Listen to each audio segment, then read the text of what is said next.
As we've gone through 2 Corinthians chapter 4, we've come to these verses 8 and 9, which talk about some of the difficulty that Paul faced and that we face if we are going to endure in our sharing the gospel and living for Christ. So let me refresh your memory here. Paul says, we're afflicted in every way, but not crushed. We're perplexed, but not driven to despair. And last time we looked at the first half of verse 9, persecuted, but not forsaken. We go through incredible difficulty in our lives often when we walk with the Lord, but we always walk through it with Him at our side, empowering us, strengthening us. We don't go through it alone.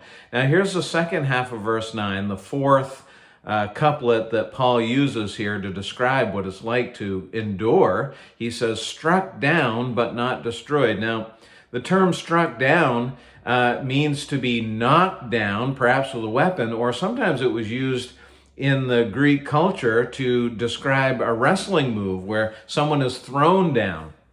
If you grew up watching that crazy fake wrestling that was on TV in the 80s and the 90s, you would see guys picking each other up and throwing them across the room or throwing them down. That's what he's talking about, someone who has been thrown to the ground. But he says struck down, but not destroyed.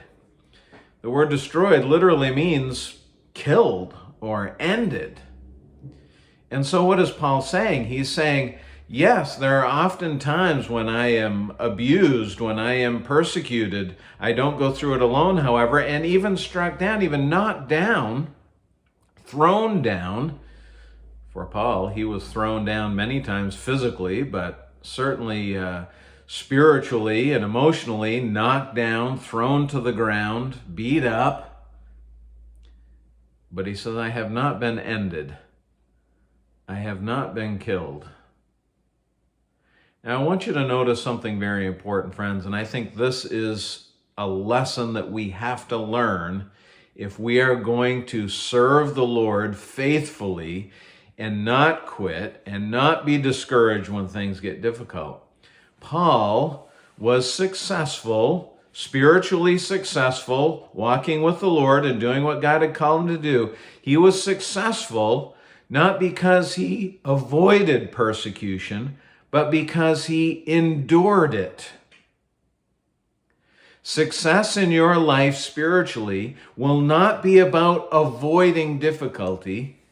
It will be about enduring it.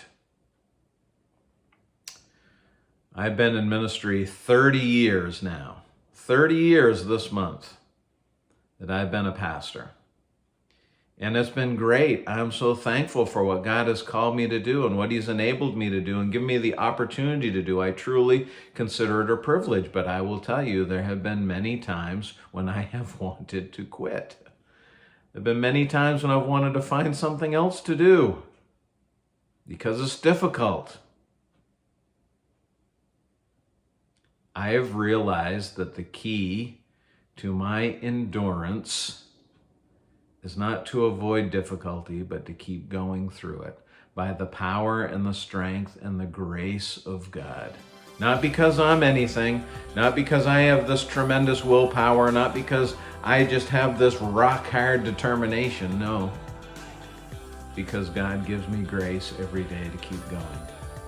And I would suggest to you today that your endurance will depend not on your willpower and not on your determination, but upon your dependence on the grace of God.